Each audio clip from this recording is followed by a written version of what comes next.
Hey there, subscribe to my channel, and also press this bell icon so you never miss any new updates, cause whenever we upload new video you will get a notification on your phone. Part 1.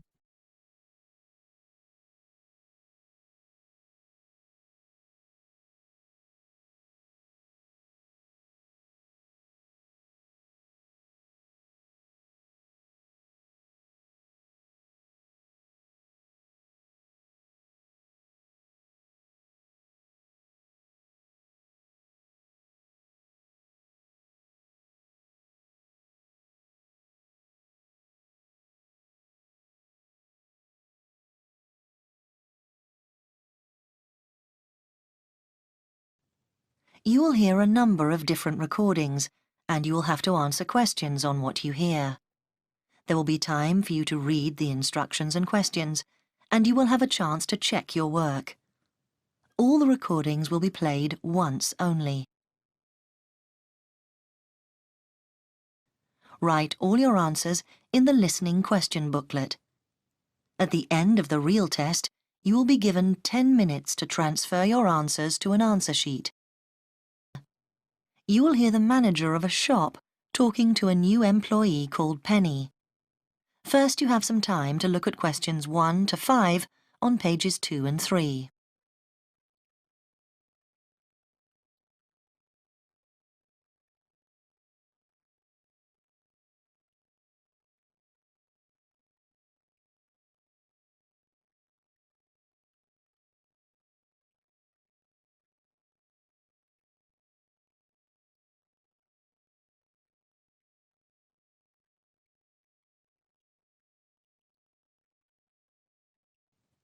Now we shall begin. You should answer the questions as you listen, because you will not hear the recording a second time. Listen carefully and answer questions 1 to 5. Come in. Good morning, it's, Oh, Penny, man. Oh, yes. Penny, do sit down. Now, I know a lot of things emerged during your interview last week, but I thought it was worth going over the essential stuff again. Yes, absolutely. That'll be very helpful. The first thing is that, given your interest in fashions, we've decided to put you in the dress department. Oh, that's great. Is that next to the children's section? Yes. Now, we've given the section a new name, actually. From next week, it's going to be called the Young Set. Youngster. No, 2 words. The Young Set. Right. Oh, sorry. Now, you'll be required to work a 5.5-day week. We're closed on Wednesday afternoon, and Sunday, of course. Do we get overtime for Saturday? Well, actually, we used to give an extra $2 an hour, but then we decided to make it a flat rate of $6.50 an hour. Okay, fine. And the actual hours? 9 to 5, with an hour for lunch and 15-minute coffee breaks. And what about holidays? Well, it's 3 weeks in the first year, and that rises to 4 weeks in your 3rd year with us. Now, we do give you on-the-job training, which we conduct during normal hours, so you'll be paid for that. Which day? It's on the first Tuesday of every month. Before you hear the rest of the conversation, you have some time to look at questions 6 to 10 on page 3.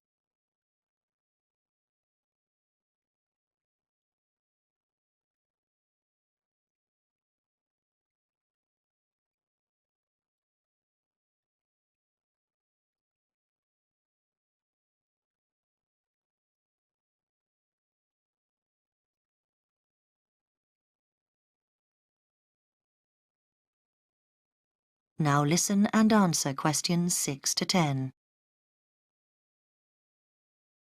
Now, in addition to your basic pay, I should explain that you're entitled to some staff perks, which our assistants do find a valuable benefit.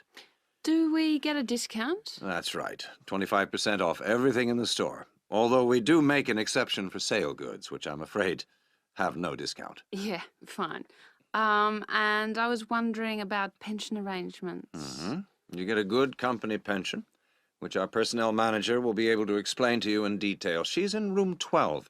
Worth going along to see her. And who will I be working under? Mr. Appleby? The manager of your section is Mrs. Waddell. That's Waddell. Mrs. Waddell. Okay. And apart from serving the customers, will I have any other duties? Good question.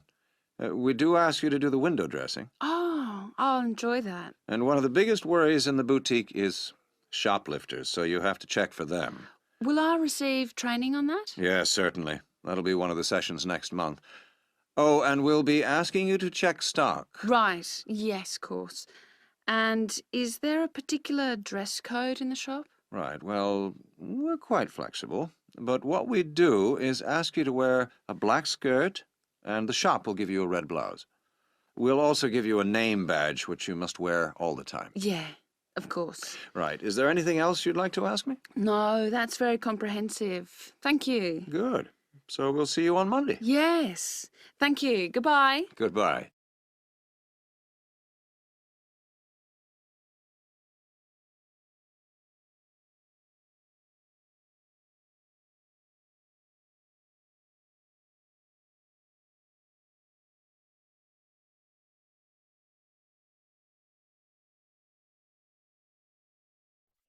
That is the end of part 1. You now have half a minute to check your answers.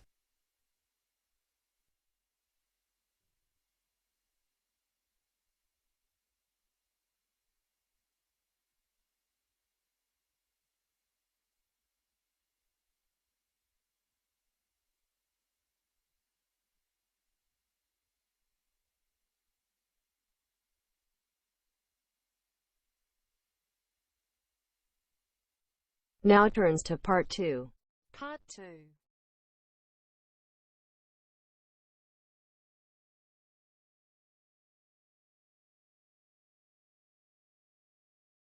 You will hear a recorded message giving information about an English hotel. First, you have some time to look at questions 11 to 15 on page 4.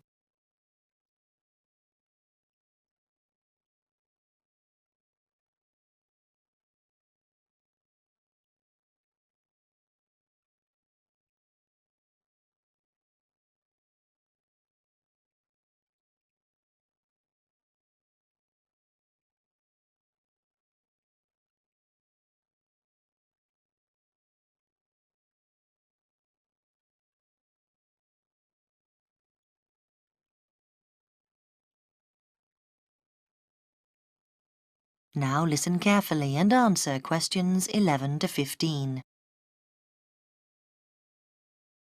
Welcome to the Bridge Hotel Information Line. The Bridge Hotel is part of the Compact Group, which is a large association of family-owned hotels offering a warm, friendly atmosphere and high-quality service at competitive prices. All of them cater for a wide range of people, from business to leisure clients. Set in a quiet residential area on the attractive outskirts of Belford, about 3 miles from the city centre, the Bridge Hotel is a popular choice for conferences. After recent refurbishment and expansion, it now has 25 double rooms and 20 singles.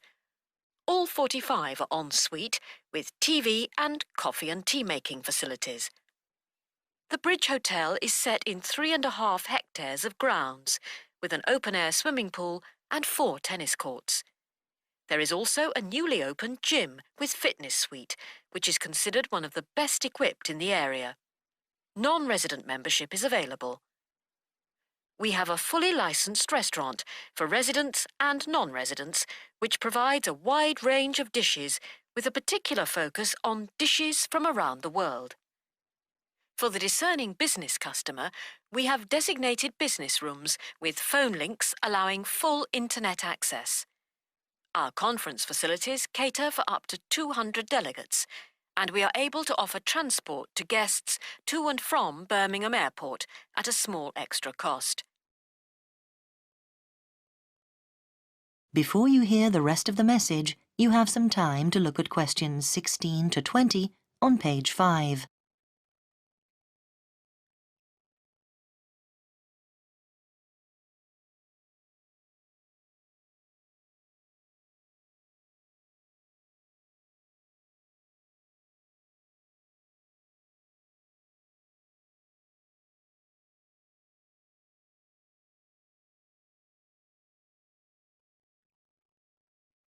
Now listen and answer questions 16 to 20. There now follows information about short break packages. Welcome to the Bridge Hotel Short Breaks Information Line. We offer 3 packages: 2-day, 3-day and 5-day. The 2-day costs £75 per person per night and includes full cooked breakfast and evening entertainment. Very popular for weekend getaways. The 3-day break costs £60 per person per night and, in addition to offers for the 2-day break, includes 1 4-course dinner. This allows guests to enjoy the full range of hotel facilities. The 5-day break costs £52 per person per night and, in addition to offers from the 2- and 3-day breaks, includes free beauty therapy on 2 days and a full-day pass to a golf club. This package is particularly popular with couples who want a completely relaxing break. If you would like more information about these special packages, call extension 3469 to speak to our customer service manager, John Martin. Thank you for calling the Bridge Hotel Information Line.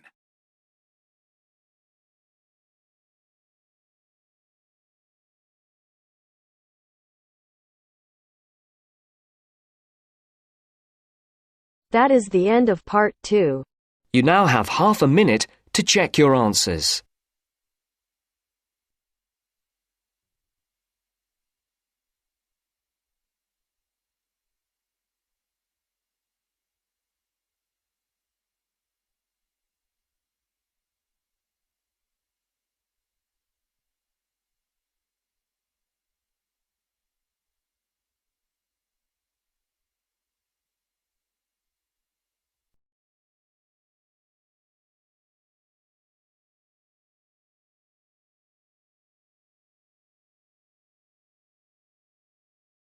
Now turns to part 3.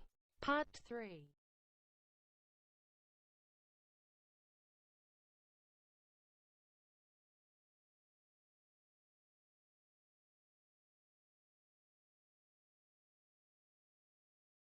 We'll hear 2 students called Katie and Harry discussing a project they are both working on. First, you have some time to look at questions 21 to 26 on page 6.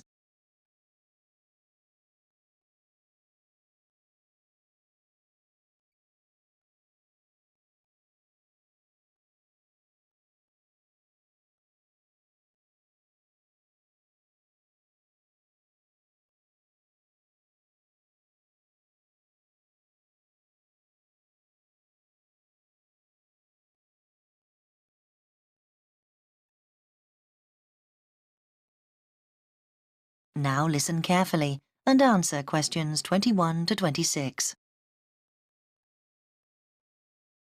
Hi, Harry. Katie, hi.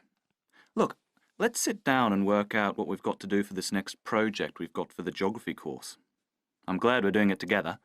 We should be able to split it between us so it's not too much work. Yes, Harry.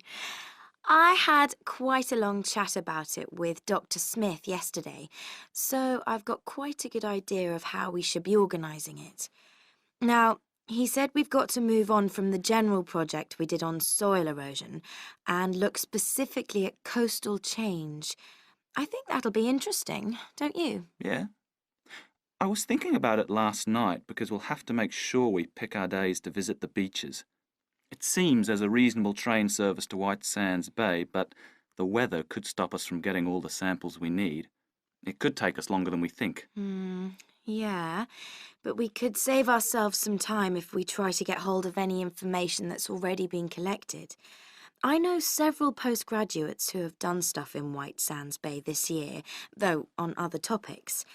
We could check out what the marine biology unit have got. They're bound to have something we could use. Okay. Let's do that this week and arrange to go to the beach next week. I think we'll need about 3 days. If we book ahead, we can probably stay in the university lodge when we're down there. The other thing is, we must go to the Environment Agency and get permission to take the samples, just in case anyone challenges us when we're down there. I think we'll have to fill out a form or something. Right, Harry. Now, let's work out who's going to do what first, because we have to get it done by the end of this month. I think we ought to divide up the data collection between us. What? So only one of us goes to the beach, do you mean? No, I think we both ought to get a picture of what's involved, but there's no need for us both to do everything. I mean, when we're at the beach, you could go to both ends and make sure we have the set of shots we need to illustrate where erosion has taken place. Okay, fine. And I'll move up the beach and pick up the different stones and put sand in bags. Does that seem fair to you? Yeah, okay. Then what about the other stuff? Do you want me to go and do the questionnaires while you're on the beach? We'll get more people that way. Or is it better if we do them together? I think that would be better. We could set aside a whole day for it. What about the lab work? Looking at what we've collected and testing it? I don't mind doing it, but I'm pretty slow. Okay, you can leave that to me. Fine. Before you hear the rest of the conversation, you have some time to look at questions 27 to 30 on page 7.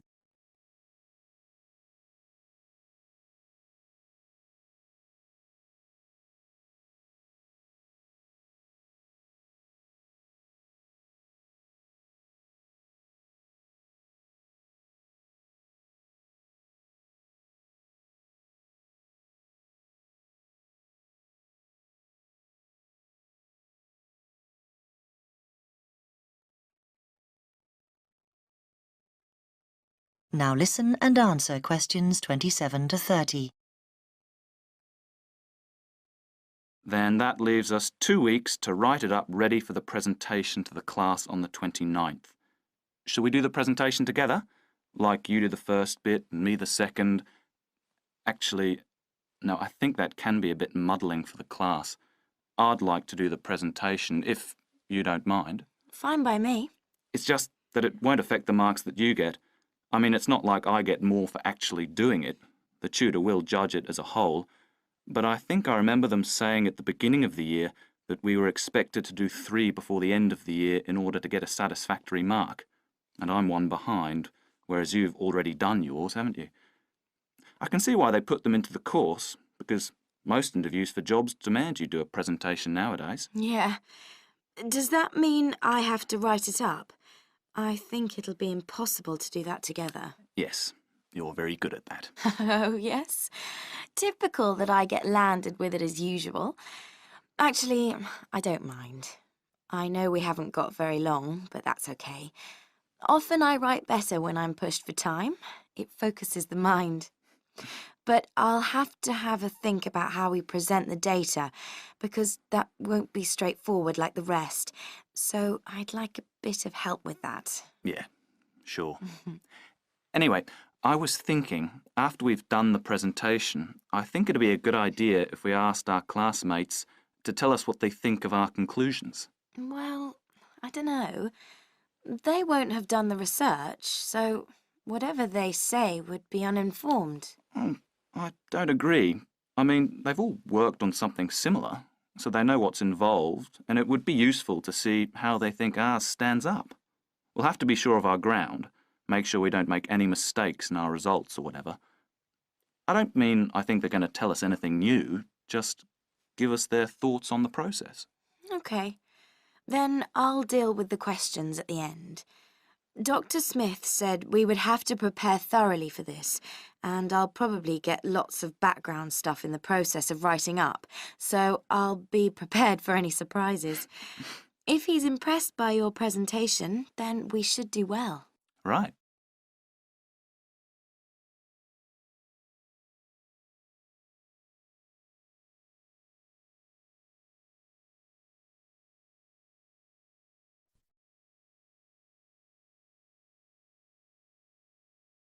That is the end of part 3. You now have half a minute to check your answers.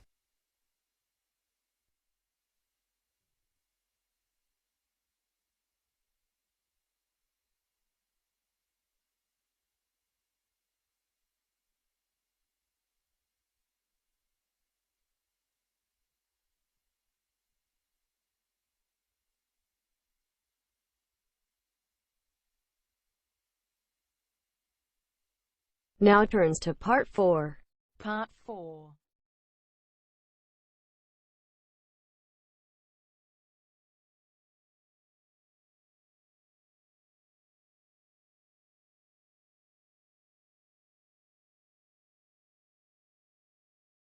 You will hear a talk by a university lecturer in Australia on a type of bird called a peregrine falcon. First, you have some time to look at questions 31 to 40 on pages 8 and 9.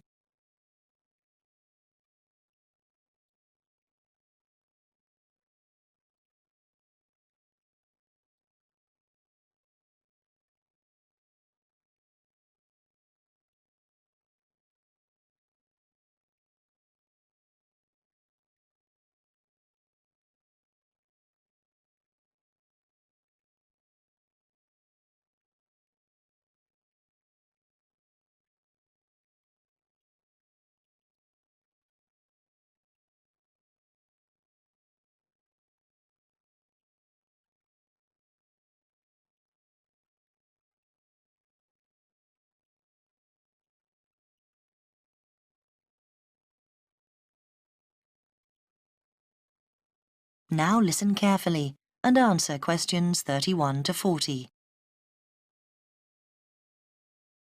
I'm Professor Sam Richards, and I've come as the third guest lecturer on this course in Australian birds of prey. My job is to keep a watchful scientific eye on the state of Tasmanian peregrines, so I'll start by giving you some background to these magnificent birds of prey before I speak briefly on my own project. Peregrine falcons are found on all continents with the exception of Antarctica, so don't go looking for them at the South Pole.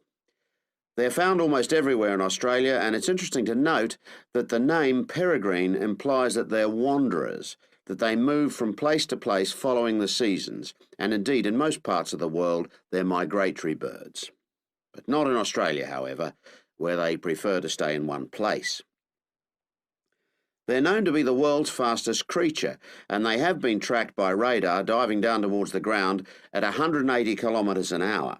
However, a number of textbooks claim that their flight speed can go as high as 350 kilometres an hour, so there's still some dispute about just how fast they can actually fly.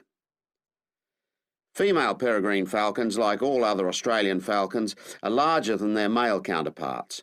In fact, the female is almost a third larger than the male in the case of peregrines. While she stays close to the nest to protect the eggs and the young chicks, the male is mostly occupied looking for food. Peregrines typically lay 2 or 3 eggs per nest, and after the eggs have hatched, when the chicks are about 20 days old, they start to fly. So they fly at a very young age. By the time they're just 28 days old, they've already reached full adult size. In other words, they're fully grown. Soon after this, at about 2 months after hatching from the egg, they leave the nest for good. From this point on, they're on their own.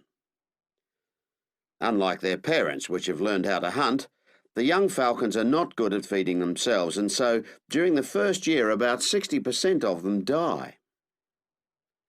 Once the birds have managed to live to breeding age, at 2 years old, they generally go on to live for another 6 or 7 years.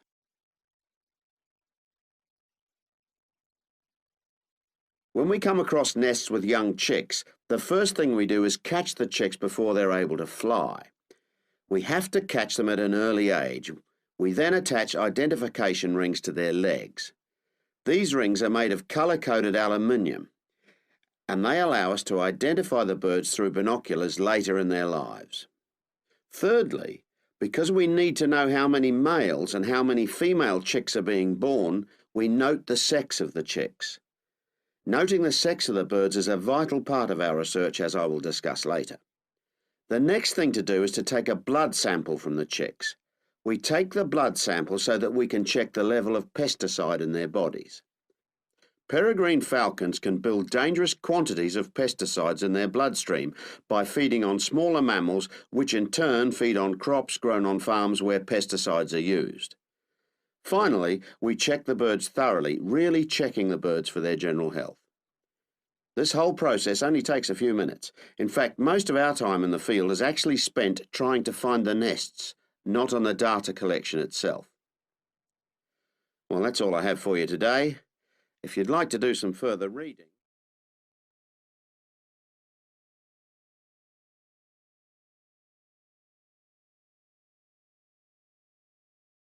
That is the end of part 4. You now have half a minute to check your answers.